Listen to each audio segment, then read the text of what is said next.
All right, I'm here with my dad. It is 11:44 Eastern time. What happened tonight? I'm still nervous. Did we actually win that game? The game's over, right? The game's over, right? It's over. We didn't give up that 18, 20-point lead, right? 16 years ago, same day, June 17th, 2008. We were there. We were there, and the Celtics, you knew within probably the midway mark of the second quarter, it was like, they're definitely winning. And then the Lakers, you could see that Celtics were up by like 40. Right. The whole second half was a party. Never a doubt we're going to win. This time around, we're up 21 with 3 minutes left. And you and I are like, we got to stop Luka this time out. Well, he might hit 7 threes. Even when we were up by 21 at halftime, I had still had trouble getting Friday night's game out of my head. I know. And what an anomaly that whole game turns out to be. We were terrific tonight. And I thought Tatum played the game of the year. Yeah, that was the most proud I've been of Tatum after a basketball game, including the 50-point Philly game, including Game 6 Milwaukee. This was such a great... We're going to talk about him later. I mean, the big thing, Pritchard hits that three heading into halftime. He comes in with 4 seconds left. I think Luka's shooting free throws. I think it was like 3.5 seconds. Actually. And it was going to be 64-46 at halftime. Right. Pritchard comes in. He hasn't played the whole first half. He comes in. Everyone in the crowd, everyone who's ever watched the Celtics team this season knows what's going to happen. They're running some sort of Pritchard play. Right. Dallas knows it. The Celtics know it. And Pritchard makes the half-court shot. And that was Bird steals the ball loud. And that was the first time I really was like, I think we're going to win. I think it might have been louder than Bird steals the ball because this is Game 7 of the finals. No, it wasn't louder. That wasn't crazy. The finals against Detroit, that series. Nothing was louder than that. We thought the balcony was going to collapse. I thought this was pretty loud. This was pretty loud. It was definitely the loudest. You've been to more games than me in this building. That was the loudest I've ever heard. Let's say it's the loudest since Bird stole the ball and fed Dennis Johnson. What would have been a louder moment in the new building? So the last 20 years? Nothing. I can't think of anything. Nothing, because like you said, the 2008 Game 6 was not a close game. No. So there was never that opportunity for the crowd to roar. That was a roar in that crowd. Yeah, because people knew it was he was going to take a crazy shot. Right. He pulled up even 12 feet further away than I was expecting. Nails it, and the whole Celtic bench ran to him like it was a game winner. It was halftime. It wasn't even off the backboard. That was swish. 18 titles for the Boston Celtics. That we miscounted. You've been a season ticket holder for 51 years for so long that we thought it was your 10th final. It was actually your 11th. My 11th final. 7th title. 7-4. I think that's a pretty good record. And that was, we were in the house when they won in 84 and in 86 and in 08 and this one. 4. Right. This was a team that we were with for a long time with Tatum and Brown. And I think the difference between this and 08, where we had Pierce that whole time, but really that was it. Everybody else kind of showed up that year. It was hired guns. Yeah, Garnett. This time, the Tatum Brown, you've been watching those guys since they were 19. Right. Although, again, Porzingis, White, Drew Holiday, they did come on board from elsewhere. And Big Al, who was here for a while, left, came back, but so he's kind of the third longest. Everybody looked so happy on the stage. Yeah. Nobody looked happier than Al Horford. Yeah, it was, the best part, because we've been fortunate enough to been to a couple of these, the best part is when the starters start coming out one after the other, which is, if you win a title and it's a close game, you don't have that. In this one, it was like, okay, the Dallas waved the white flag under 3 minutes left. So he took Horford out, and Horford just walked over the scorer's table and he just looked at the whole section, had his hands up. And that guy's never won a title before. So that was great. Well, Tatum and Brown came out together. Right. And then Drew and Derek came out together. It was a nice way to do it. Porzingis had come out earlier. I guess maybe the second happiest person. Everybody was happy, but Porzingis turning, when they're on the stage, turning to the crowd, waving to people in the crowd. Guy was so happy. And I don't know if there's ever been a home Celtic player like him that engaged with the crowd. Right. Almost like watching when you're at like a 5th grade play and one of the kids is like waving to his parents. Well, in his mind, he must be saying, last year I was in Washington. Right. And now I'm here. I don't feel like he's probably ever really truly been appreciated on a good team. Because even when he was on the Knicks, those teams were bad. Fans love him. Dallas. Fans love him. Yeah, he came out before the game and the team's out, they're shooting and shoot around, and then Porzingis, because he's doing whatever his treadmill thing, whatever he does. There's two doctors out there trying to decide if it's okay for him to play. Right. So he came in late, and he walks in, the crowd goes nuts. Right. And then he just turns and he's just like waving. He's like this. Say, hey guys, I'm here. Kid in the candy store. And, statistically, it wasn't a great game, but he made a difference. He made a difference in the second half. There was a stretch in the first half. He was a little rusty. Yeah, he came in and Josh Green hit 2 threes and somebody else hit a 3 and he gave up a layup. And Dallas was just like, we're attacking this guy. Because you could tell he couldn't totally move and he was rusty. Yeah, he couldn't move laterally the same way. But second half, he seemed to loosen up. And I thought he played a lot better. He had a couple blocks right at the rim. It definitely was a difference than game 4 where he had those Tillman minutes. Tillman didn't play tonight because it was just a bad matchup. I mean, some of the stuff that was sitting there in game 3, game 4, like how impactful Lively wasn't impactful tonight. Not tonight. Well, we kept looking up at the stats. The whole night, the Celtics were significantly out-rebounding Dallas. And when you think about the Friday night game, where we got killed on the boards, this was totally different. 51-35 rebounds, 15 offensive. The guards were getting... Holiday had 4 offensive rebounds. Derek White had 4 offensive rebounds. Derek White had his block. That was my favorite bet of the day. Celtics to win with a white block was like even odds on FanDuel. So they fixed a lot of the stuff, the issues they're having in game 4. And then the other thing is, I thought in the first half, they really were like, we're not letting Luka have 25 points in the first half. They were picking him up full court. Jaylen, and we'll talk about the finals MVP later, but one of the great things he did in this game, he didn't shoot well, but he was full court with Luka, really trying to make him work a little bit. So they had to go to the side guys. Green hit a couple threes, but it just wasn't the same. And Kyrie sucked. It was another stinker for him in Boston. A stinker and a couple of hero attempt 3-pointers that didn't go in, and he was 5 for 16. Green hit those 3-point shots. They made a difference a little bit, but I just thought Porzingis was a little bit out of sync in the first half in terms of where he should be defensively, and they kind of cleaned it up in the second half. Yeah, it's interesting. He played 16 minutes, 5 points, 1 rebound. They didn't credit him with a block, but he's +8. I guess maybe he didn't touch the ball, but he changed the... He had that big dunk off the Brown pass for the alley-oop when it started to feel like in the second half. Yeah. But I thought when you think like he came in and they immediately went on like an 8-0 run, but then he was +8 for the game. So he was a little impactful. Let's talk the Tatum game. Tatum was 45 minutes tonight, 31, 11 assists. I don't even remember him coming out of the game. So he did come out for 3 minutes? I think he came out in the first half. 31, 11 assists, 8 rebounds. He had 9 assists in the first half. And 2 big boy drives in the fourth quarter. When Luka was doing the Michael Myers thing. He could chop his head off basically to get rid of him. He's pretty scary. I'm going to have nightmares of him all summer. Yeah, he's really scary. He wins by just a turn of respect. It's like 2 years ago with Giannis in the Milwaukee series, when we beat Milwaukee and we were like, we're going to use this whole puck. He just got no help. I mean, Kyrie was on the road, nothing. They made some threes, had a couple corner threes, like we said, but Tatum. It was all Luka. And I thought Brown did a tremendous job on him, despite the fact that Luka scored. I mean, he made him work. By about 5 minutes left in the fourth quarter, Luka could barely get up and down the court. He was gone. Yeah, I thought both sides seemed really tired in the fourth quarter. That thing, and we've been to a few of these big games over the years, the energy of games like that, and the games just feel longer than they actually are, and you keep looking up. And that was one of those games. It reminded me of Game 7, 04 Yankees Red Sox, when it was like, we're up 9-2. We need 9 outs. And then you're just looking up. It's like, now we need 8 outs. And it just felt like it was going on for 7 hours. And here I'm watching the clock. Yeah. I remember looking up. And it's not moving fast enough. I looked up at one point and it felt like the Mavs were starting to get ideas. And there was like 4 minutes left in the third quarter. It's like, oh my God, I feel like we've been here for 5 hours. It's so significant, though, to have that 21-point lead at halftime. Yeah. I mean,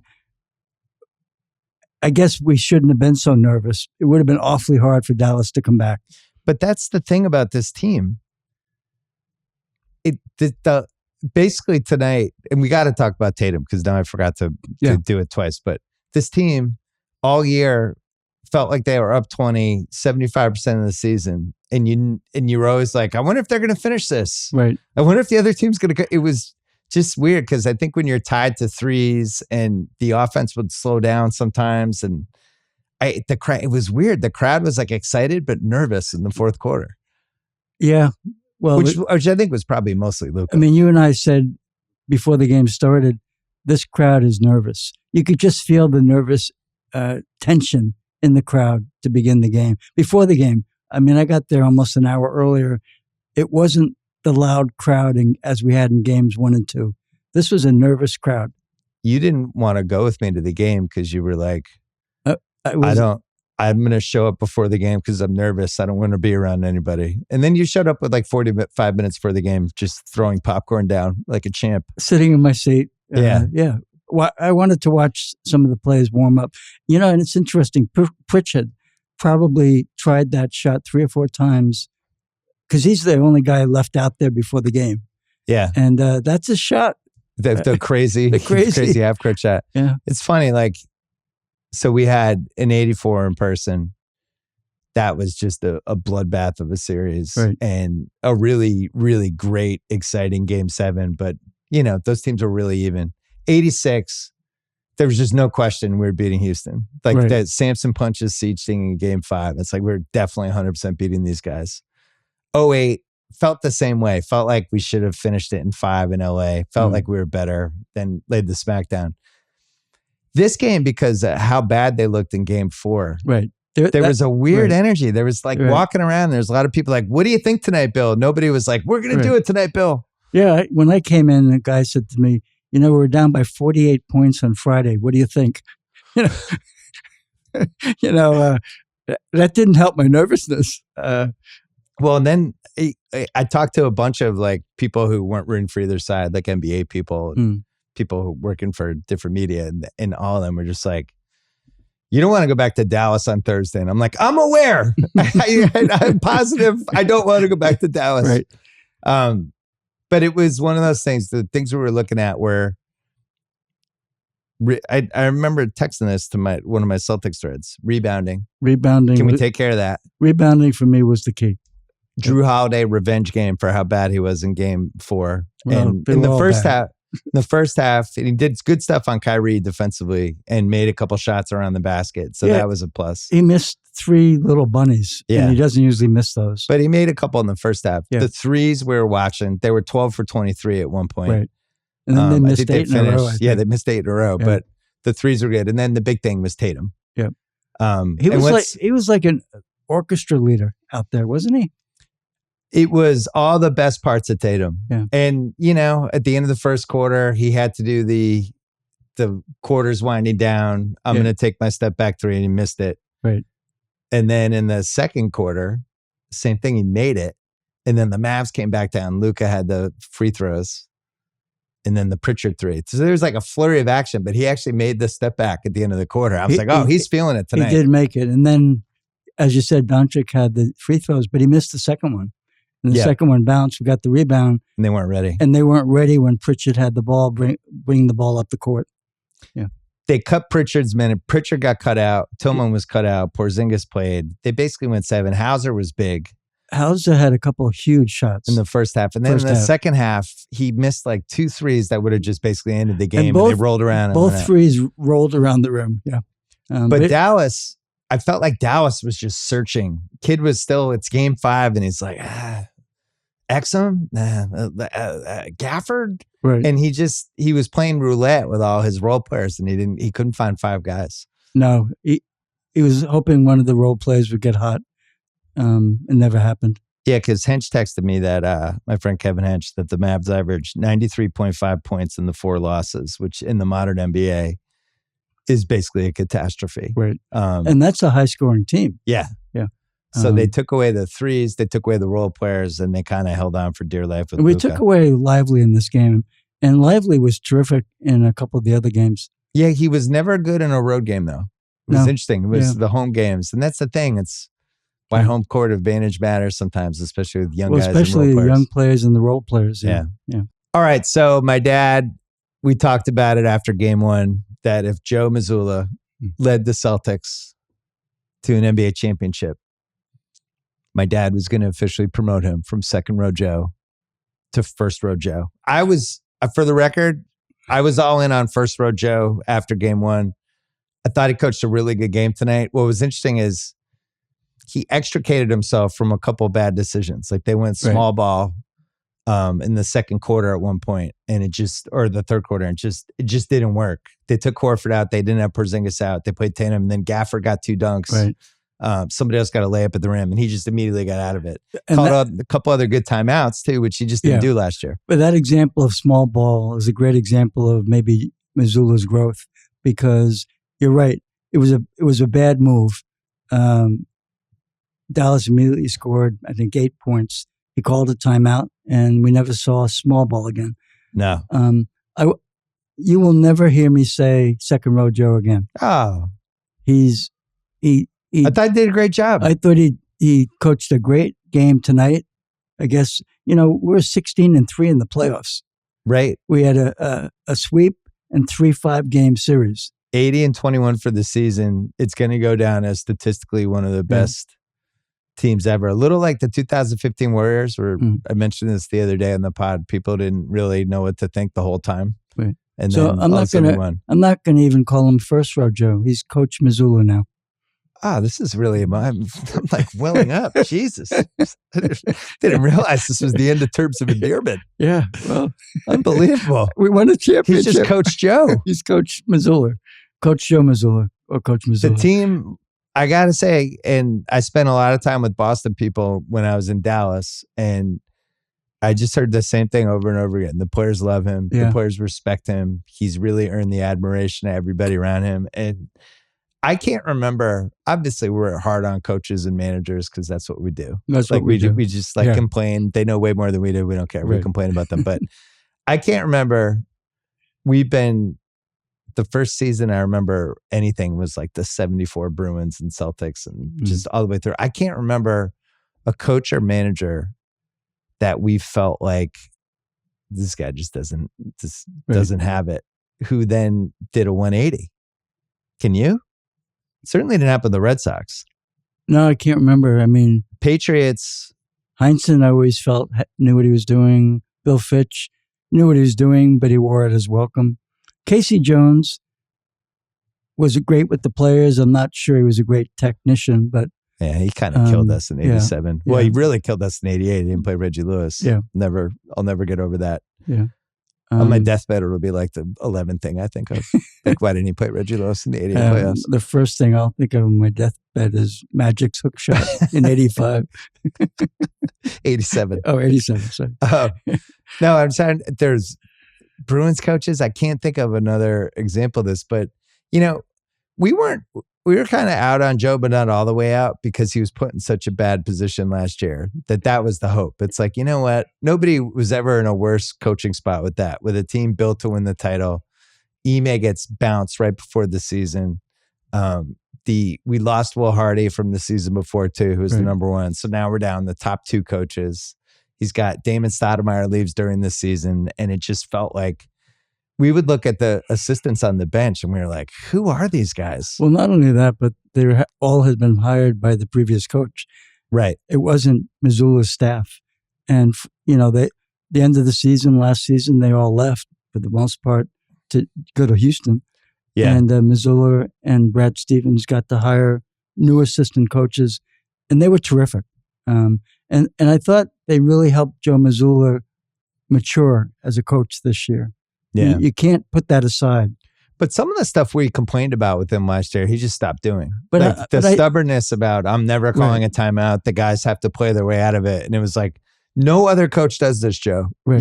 You have to, and he did. He called, even today, he called a couple of momentum stoppers. But I would say that the assistant coaches and Brad Stevens helped him learn those nuances of the game. And then the other thing, he was just so committed to the threes. And it's not something I certainly grew up with, and you've spanned all eras of hoops, but it just seemed like, can you really win just jacking threes? And how many did we jack up there tonight? Because we also went inside a lot. Really did. 13 for 39 from three. Okay. So we were 33%, yeah. But we were 12 for 23, so they were 1 for the last 16. And that's what started to make us nervous. Yeah. When they missed 8 in a row and stopped going inside out or outside in. Yeah, I'm looking at the play sheet, and it's just a lot of misses at the top of the key, actually. It feels like we missed like all the top of the Well, most of those might have been Jaylen Brown. Did he make any threes? Yeah, it wasn't. So Jaylen finished 7 for 23, 8 rebounds, 6 assists, 5 for 6, and he was 2 for 9 from 3. 2 for 9, yeah. So we both, and I don't really care. And what sucks about this is that once again, this is now a Tatum Brown conversation because this is what the national media will do coming out of the finals. Probably they'll wait a day. Right. And then it's like, who's the best player in this team? Is Jason Tatum going to like the fact that he didn't? Is this going to split the team up? I think those guys are super tight. I thought it was close. I thought Tatum's game tonight, combined with all the other stuff he did in the playoffs, like the first half he played in game 3, which he was exceptional. Didn't have a good second half. Brown had the better second half. All the stuff he was doing with Dallas's defense, they were geared toward Tatum specifically, I thought, for a lot of it. And I just thought he should have won. But I'm also fine with Jaylen, and I'm happy for that dude too. Well, after game 4, when we talked, after game 2 at home and then game 3 Sunday on the game. road, we talked and we both thought Jaylen was heading toward the MVP. But tonight, after that horrendous game on Friday, for Tatum to lead the team like he did tonight and play the kind of game he played tonight, and again, it was like the person leading the orchestra all night long. I might have leaned Tatum's way. You know what? Now that I'm looking at it, so Tatum was 12 for 38 in the first 2 games. And for the series, he averaged 22, 8, and 7. And then Jaylen averaged 21, 5, and 5. Man, so really close. Yeah. Could have gone either way. You know, it was one of those where it's like, can we just have them split it? Yeah, can we just have a split vote? I'm good with it as long as Tatum's good with it. You know? I haven't really wavered with this. Because this happened, I remember in 2007 with Tim Duncan, where Tim Duncan was the winningest player in the league in the 2000s and was the best player in the Spurs by far. And they sweep a terrible Cavs team, and Parker played really well. And it's like, our finals MVP is Tony Parker. And it's like, this is why in my book I did a whole playoffs MVP, because I was like, cool, you have the MVP for a series, but we should also have a postseason MVP. And I think Tatum was the postseason MVP, right? Or would you say Jaylen? No, I'd say Tatum, but ironically or interestingly, Brown got both of the MVPs. Yeah, maybe you're right. I really hope this doesn't. Who votes on the MVP? I was mad. I blamed Tim Frank, whose son listens to this podcast, and Tim Frank didn't give me a vote because he said I didn't cover enough games. Oh, yeah, I didn't get it. Okay, sorry. So you might have made a difference. I think I would have voted for Tatum because I thought he was so spectacular tonight that I feel like that would have swung it for me. Well, that was my thinking, that after that debacle on Friday, for Tatum to play the kind of game he did tonight, it was so meaningful. And I didn't think Brown had a good game tonight. I mean, he didn't shoot. He didn't well. have a good offensive game. He did have a good defensive game. He played really, really hard. Good. Yeah, and I thought he did some good stuff on Luka. I mean, so it's 98-75. And I'm still nervous. 98-75. Well, I was writing down notes. 98-75, 6:31 left. That was when Tatum had a 3-point play and a 2, and was just kind of, nobody else could make a shot anymore, and the offense got stagnant, and he was kind of just carrying it. Well, did you know the first 3 minutes of the fourth quarter, we scored the only 2 points? Right. Yeah, it was 86-67. Nobody could score. Yeah, forever. But then Tatum then had those 2 fantastic drives in a row to make it 102-78 with 4:39 left. But those were like, I just don't think he would have done that 2 years ago. I think he would have done those step backs. Bully ball drives to the basket. He wasn't going to be stopped. And this is the thing with him. And I keep saying this. Russillo and I always argued on my pod. I just feel like he is so not a finished product yet. Right. I think he's going to be stronger. I think he's going to have a post game. Well, I think you win a championship.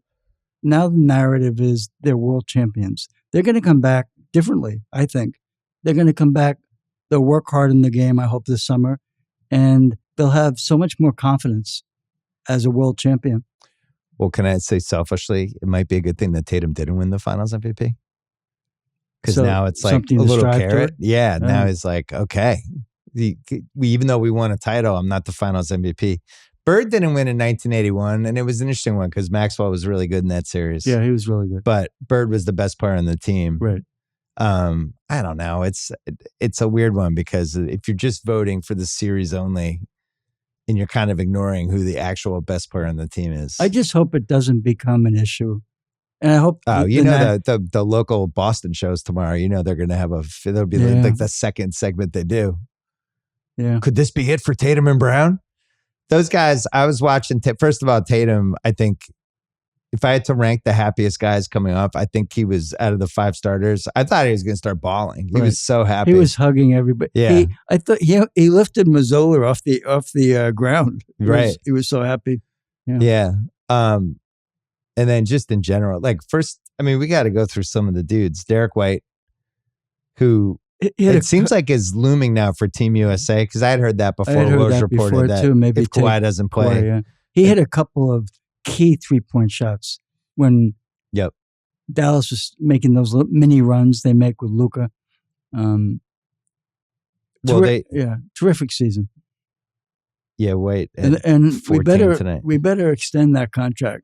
Yeah, I don't think that's a question. Yeah. And then Drew Holiday now 4 more years.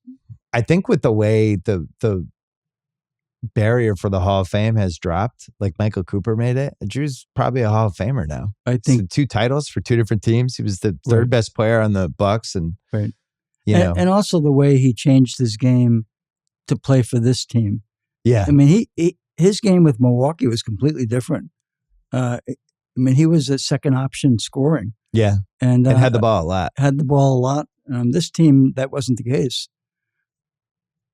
There was a selflessness with this team that I think was my favorite thing about it. I didn't always love the style of what they played, but I really feel like I thought every single player sacrificed something, right? I think Tatum, if he wanted, could be a 30-plus point a game scorer. Right. If he was just jacking up shots, Carmelo, late 2000s. He did have that season over 30, didn't he? Yeah. Or close, yeah. Close, yeah. And I think Jaylen could be in the high 20s. Yeah. Drew could certainly score more. Porzingis on a different team could have been like a 25 points a game guy. My favorite part about this team is we sit near the bench and watching the closeness of the teammates, the camaraderie. It's so apparent. You don't see it on the other teams. We certainly haven't seen it on certain Celtics teams. No. Oh, no. Yeah, there was when Hauser came in, he hit his first 3. And Brissett was standing next to Mazzola. And Brissett, who I thought could have played more in this whole playoffs and was probably the biggest perplexing thing for, why don't that guy has energy and he rebounds and he tries hard. Why doesn't he play more? But he was always locked in as a bench guy. Right. And Hauser was shooting that 3 and Brissett was next to him. You could probably watch it on the clip. He's just jumping up and down like he's like a cheerleader. The chemistry in this team was unbelievable. Unbelievable. And what's your phrase about when a team wins, how hard it is to keep that camaraderie the second time? The secret. Well, it's the disease of more. Yeah, the disease of more. This team will not have the disease of more. No, and I don't think so. Jason Tatum's going to get a $350 million extension probably tomorrow. And Porzingis has been paid. Right. Drew has been paid. Yeah, Derek White has been paid. Well, Derek White needs to get the extension. Well, but he's going to get paid. They're giving it to him. And then I will say this: that Wick, who you could see, he had the cigar out. He had the cigar out with 2 minutes to go. He's a freaking character, just eating it up. He was so happy. I think his original production company was called Banner 17, or his company, or was LLC. Then it became, I don't know what it is now, but that was 16 years. It was a long time, man. Like when they won the 2008 title, my son was 8 months old. Yeah. And now he's a summer internship, but he's driving. We also thought in 2008 that we were going to win the next 2 titles. I mean, we had the same team. We just had some bad health issues. I mean, weren't you thinking about that in this run where it's like, yeah, I don't know if Porzingis is going to ever be healthy for an entire season again. You know, Drew's in his mid-30s now. Right. We had really good health luck this year, except for Porzingis. You know, that could go sideways. Should we just save Porzingis for the playoffs? Is that possible? Could you pay somebody $30 million a year and just to play 16 games? But I mean, that's kind of what they did in this playoffs. Yeah, but I mean, it wasn't planned that way. You know, we only lost 4 regular season games at home. Is that true? Yeah, that's my memory anyway. I don't think is that that's accurate? True. No, I like that you think that though. No, let's see. Oh yeah, 37-4 at home regular season, but then they lost to Miami. Well, I said regular season. Oh yeah, 37-4, and then in the playoffs, we lost 2 games. But only the one to Miami at home. So they went. We lost game 2 against Cleveland at home too. Oh, that's right. Yeah. So 6 losses. That's pretty good. Pretty good. When did you think this team could win the title? I always thought this team could win the title. Do you want me to go through all my texts? I don't remember texting anything like that. I thought the addition of Porzingis and Holiday just made this team so different in terms of the approach. My concern was we're so 3-point happy. I mean, that's always been my concern throughout the season, but I thought this was possibly a championship team. Mike, the other thing that I did bring up to you repeatedly was I don't know if we could beat Denver. And neither one of us wanted to go near Denver, and we never had to go near Denver. So that was fortuitous. I'd like to thank the Minnesota Timberwolves for coming back from 20 in a game 7. Yeah, it was a little rock, paper, scissorsy with Minnesota, Denver, and Dallas, because I think Denver would have beaten Dallas. Yeah. And for whatever reason, Minnesota was able to beat Denver and ran out of gas. And I keep thinking big picture about who knows. We talked about the health stuff, but then you think about Milwaukee. They're going to be back. Right. They're going to have the eye of the tiger. We'll see what Philly does if they can get Paul George or whoever.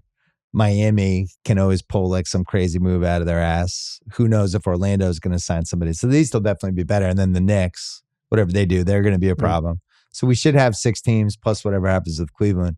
And then in the West, you have Denver, Dallas. This Dallas team now will have a full year, and I'm sure they'll add somebody.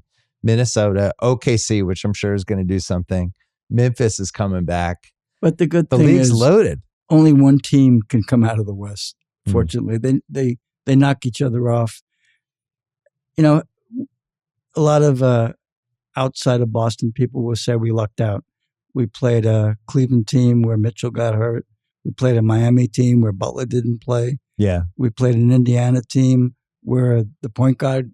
I don't remember anyone saying this about the 2013 Heat. I'm saying that it's, when they were beating the Pacers without Danny Granger, and it was basically just Paul George, Roy Hibbert, and David West. Yeah. Nobody, and there was like no other competition really.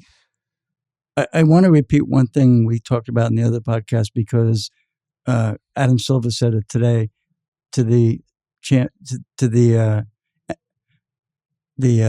team that's won the most championships, 18, one more than the Lakers. The Lakers cheat though. Can we throw away the Minnesota game championships? They count like 5 Minnesota championships. So you know what I heard? I think they're going to count the in-season championship too. So I think the Laker fans think they're still tied. Cut this out as a social clip. You guys can't count the Minnesota titles. They don't count. And you can't say... You stole the team from Minnesota. You don't get to count the titles. And you can't count the in-season tournament as a world championship. Every time I argue with the Laker fans about this, because I know a bunch of them obviously living in LA, and they're like, well, we're still called the Lakers, and Elgin was on the Minnesota team. And I'm like, okay, Do OKC fans count the 1979 Sonics team as like, well, we got that one title with the Sonics? Like, no, they don't. Yeah. So in my they mind, can screw off. In my mind, it's 18-12. I took a lot of shit from the Laker fans, both in my life and people who listen and read about how we had only won one title since 1986. Mm-hmm. That was a big thing. 2008. Right. Yeah. But it was like last 38 years, one title. Oh, by the way, our drought's over. Our 5.5-year Boston title drought. I know you're starting to get hairy about it. Well, I'm already thinking about the parade on Wednesday when it's 100 degrees out. It's going to be an interesting day. Are you going to go? You got to go. It's going to go right down. You don't have a job. It's going to go right down the street. All right, so rank the teams. Let's hear it. Favorite Celtics teams of all time. Favorite champs. We have 7 to pick from. 74, 76, 81, 84, 86, 08, and 24. I'd say, say... give us your top 3. I don't want to have a number 7 and then I'd say 86 is my top. The Bird Apex season. Tonight's 2024 is my second top.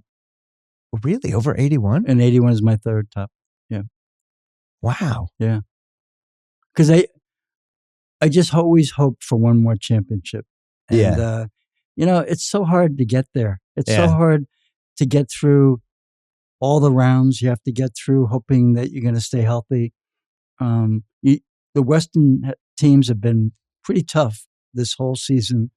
So whichever team we played was going to be tough. And injuries, the Porzingis injury kind of made us take a step back. Is this going to cost us a championship? And it's so hard to win. It's just so hard to win. And the other thing is, I'm so happy that Brown and Tatum have been elevated. I mean, it's great that Horford won a championship, but for Brown and Tatum, they had to get over the hump nationally. And I think nationally, they're looked at differently as of tonight. They're champions. Yeah, we've seen that happen a few times over. Like, definitely 100% happen to Giannis. Yeah. Happen to Kawhi.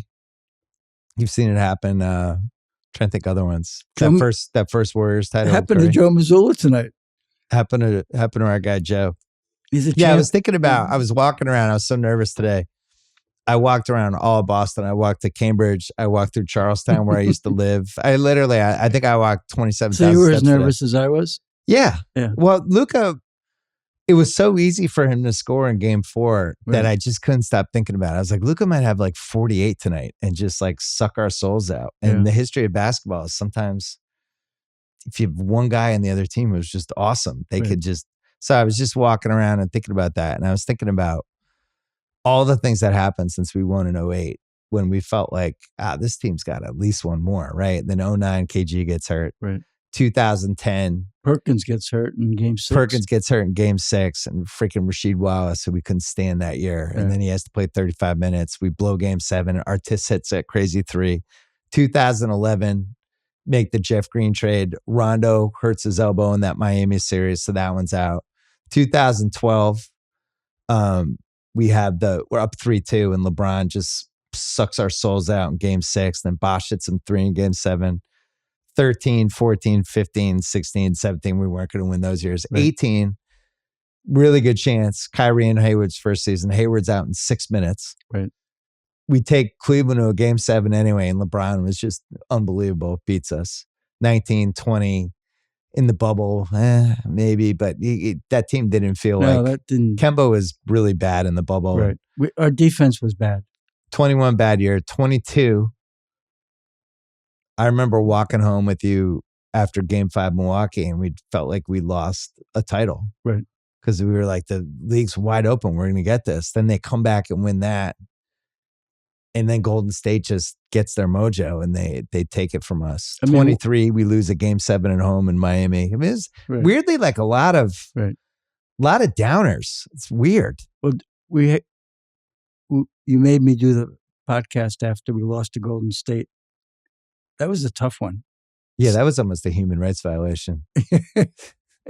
I couldn't believe you pulled it off. It was tough. I mean, I really thought we were going to win that year. Because one thing about my dad is he's still 100% in. With like Hershey, My friend Hershey was telling a story about when we were in the 2013, I was doing the finals for TV. So we're in San Antonio. Oh, I was there. And we watched the Bruins Blackhawks game in the hotel lobby. Right. And it went in a double OT, I think.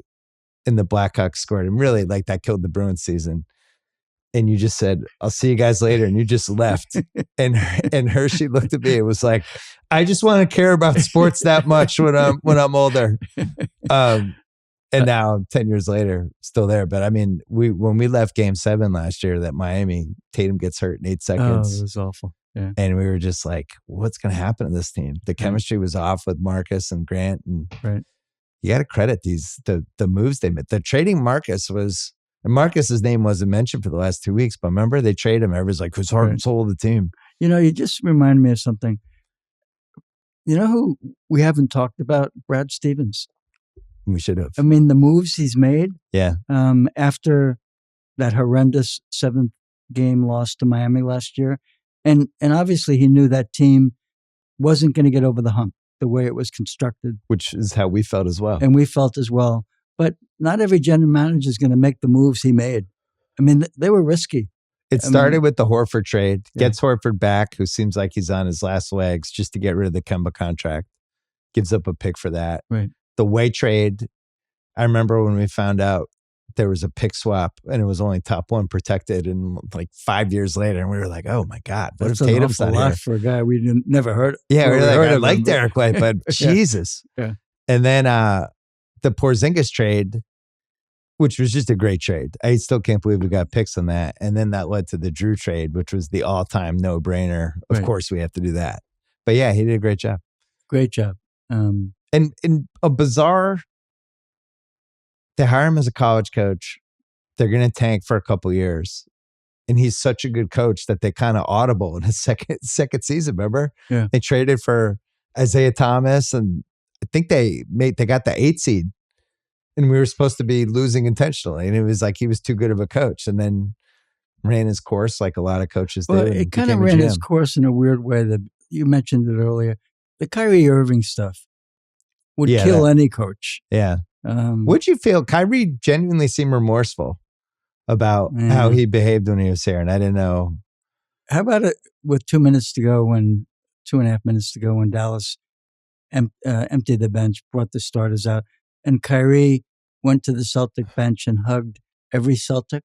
And then he realized that would be ridiculous. I mean, really? Yeah, there was like 2.5 minutes left. We're up 20, but still nervous somehow. Yeah, still nervous. Coming out of a timeout, and Kyrie and he's hugging Joe Mazzulla and he's hugging Tatum, and we're like, what the hell is he doing? And then then we realized white flag, and you're like, we just won the championship. I'm not nervous anymore. See, Kyrie, you knew when you saw Kyrie that we would win a championship. When he started hugging people and kissing people, I knew we won the championship. Yep. Trying to think what else we have to cover. Well, what happens now? Well, almost the whole team comes back.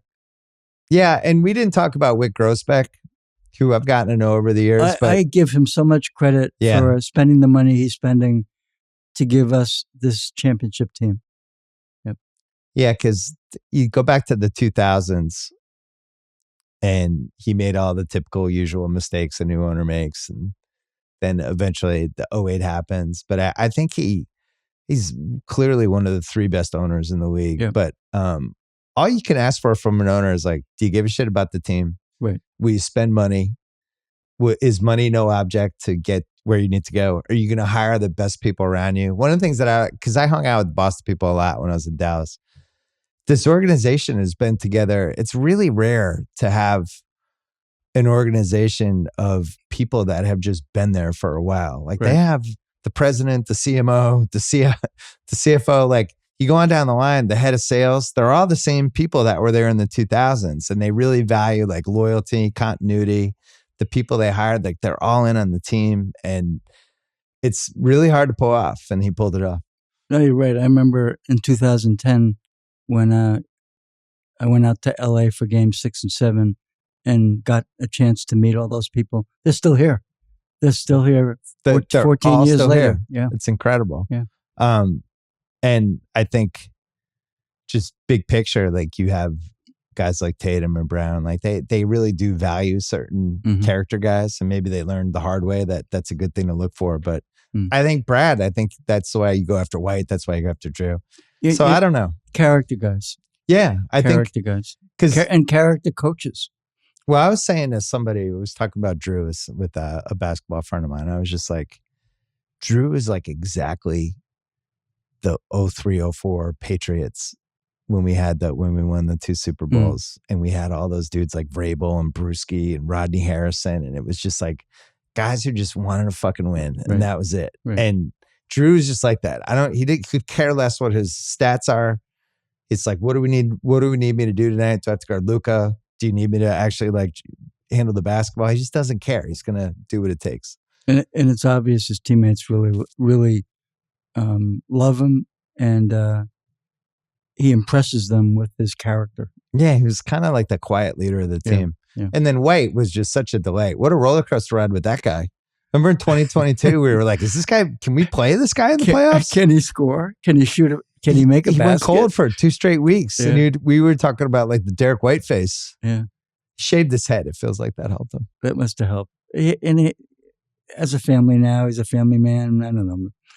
He got so much confidence this year. He credited Missoula for all of it. He's like that. Missoula's willed me to be a great guy. And I watched when White came out tonight. He went over and he and Missoula really very affectionately hugged each other with respect. Yeah. So for popular Boston teams, 04 Red Sox is at the top. Always will be. Yeah, we're never topping that. Yeah. The 15 Pats, the Deflategate, and then beating Baltimore at home, beating Indianapolis, and then beating Seattle, coming back in the Super Bowl. I feel like, and then having the whole Deflategate thing, and it became us against them. I think that was the most popular of all the Pats teams for me. Just like, and Brady's at the peak of his powers. And even though 01 was amazing, but that was like a sports movie. It didn't almost feel real. Bruins, 2011 for the modern version, and then if you're going backwards, there's some of those late 70s teams or even the unfortunately teams. In the last 13, 14 years, they just can't get over the hump. Right. They don't have the speed that all these other teams seem to have. But you said it earlier, Celtics haven't won in 16 years. That's a long time. This means a lot to the city. Yeah, Tatum was 10 when they won. This means a lot to the city of Boston. And people listening to this are throwing up right now. They're like, you had to be fucking kidding me. You guys have how many titles? 2, 6 Pats, 2 Celtics, 4 Red Sox, and a Bruins.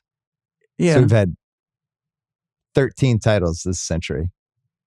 Yeah. So I have like a Knicks, Jets, Mets fan. Yeah, friends of my life. I don't have to worry about what you worry about. I don't have people in other cities. Yeah, that's true. You only get to see people from this city. I only see people in Boston. So I'm sorry that you have that problem, but I don't have that problem. Plus, you were on the cover of the Boston Globe on Friday. I was on Friday. They wrote a piece about longtime Celtics fans and ticket holders, and somehow there's a photo of you just staring out the window. It was a good photo. Do you think anyone under 50 saw the people under 50 get newspapers? Well, it was also online. People read it online, but I might have bought a few copies of the newspaper. You got to start thinking about your personal brand now. You're like Tatum. Well, Tatum and Jaylen. I've been asking for my own podcast, and you seem to be denying it. The Blue Plate Special. I think out of all the biggest surprises from this year, if you had told me when Jaylen got that contract, how is this going to go? There just would have been like, well, there's one scenario where they actually win the title and he's the second best player. There's another scenario where he tries to justify the deal and it screws up our entire season and we trade him in the summer. I did not have the scenario where it's like, he's going to go up a level. He's going to be one of the best two-way players in the league. He's going to become one of the best forwards in the league along with Tatum. And he's going to win the conference finals MVP and the finals MVP. I did not have that on my bingo card. No, I didn't either. And I thought the first quarter of the year, he was trying to justify that contract. Yeah, no question. And then eventually somebody must have gotten to him or whatever, but he played differently in the second half of the year. Because he's one of those guys, he was always in the border of frustrating Celtics territory. Right. Because I remember going way back when we had the tickets in the late 70s, early 80s, Rick Roby. And I remember there was a couple of people in our section. Rick Roby just drove them crazy. Remember the Goldbergs? Yeah. And it would be like, Roby would just fumble something out of bounds. And the guy who was like the nicest guy would be like, Roby! He was so mad. And over the years, you have these frustrating Celtics. And part of me always wondered, is Jaylen that? So he's going to be this guy who's 20 points a game and a really good player, but frustrating. They had the draft where we picked Jaylen Brown. Yeah, they booed. They had a draft party, and I took your daughter. I took my granddaughter Zoe to the draft party. Oh. And I guess the fans who were at the draft party wanted Murray, and when they picked Jaylen Brown, they booed, and which was stupid, really stupid. But that's what you get with those stupid gatherings. But that wasn't a great way to start. And obviously he knows all about that. I think a couple times he's referenced it actually. He does so many things within the city, and I think people know some of it, but not all of it. He's been one of the most valuable off-the-court Celtics ever. And that's something I've talked about in the pod over and over again. Like, you don't want to lose dudes like Tatum and Brown. I mean, part of me thinks like now that they've won the title, they're not going anywhere. These guys this could be a Bird McHale situation. Right. I saw Wick when I was in Dallas. I don't think I'm betraying his confidence by telling this, but like, when that Brown extension comes up. You mean the Tatum one? No, Brown. Oh, last year. Last year. Okay. You could haggle with that one and try to get him for $299 or $289 or whatever. And I think he would probably say this. He was like, you know what? We're paying him what the extension is. Like, he's worth it. He's one of the best players in the league. We're doing this. They didn't want to, because that last contract he had was a little bit of a discount. Yeah. Right. And it's like, he's like, this is one of our guys. I'm not trying to save a couple million a year on the salary cap. I want this guy to make what he's worth because he's worth that much to us, which I think is a really great thing to do. And they're going to do it with Tatum too. And I think as an owner, his relationship with the players reflects that kind of a decision. Yeah. I think the players... also that he knew the salary cap was about to go up. Well, in 5 years, that contract is going to look like a discount, ironically. Right, when Luka's playing for $100 million a year on Dallas. When the new television contract is settled with the 3 different bidders, it's going to be crazy money. Well, I wonder, one of the things that happened with the Pats, and this is like, I know one of the dumb topics this week will be, is the Celtics, are they going to be a dynasty? We do this every year. I remember doing a segment about Denver last year. Could they be a dynasty? Right. It's really hard to just keep winning titles.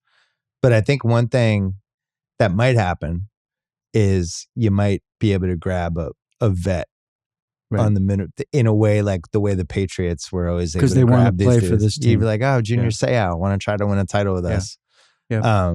And I wonder if that could happen, because one of the best things with them is the East is probably a little easier than the West. Like, which conference would you rather be in? I'd rather be in the East. And with Philly, who knows with Embiid? Milwaukee's old. Right. Miami's, Butler's in his mid-30s. You start going down the line, it's like, this is the safest bet in the East. Right. So could they steal somebody? There's some second apron stuff with them that I think they could make it hard. Even with the second apron stuff that's going to surface, you could see a veteran taking a discount. I'm not sure the role players that we have now, who's coming back. I know. Well, they have Hauser in a team option, so he comes back. They signed Pritchard. Cornette is a free agent. Maybe not. Maybe not. But I'd like to see him come back. And why wouldn't he come back if he got a fair offer? Yeah, it seems like everybody loves those. Yeah. My daughter, Zoe Simmons, who was a fetus during the 2004 Red Sox run, and then showed up, and within a couple of years, the Celtics won, and they just kept winning titles, and we always called her the good luck charm. And then she goes to school in Boston this year. She saw a lot of games. Starts going to Celtic games with you. Yeah. And then they win the title. Just another feather in her cap. So we should give her all the credit. We'll give her a little bit. You know what I noticed? She didn't fly back for Game 5. That is true, but I'm not sure she had a seat either.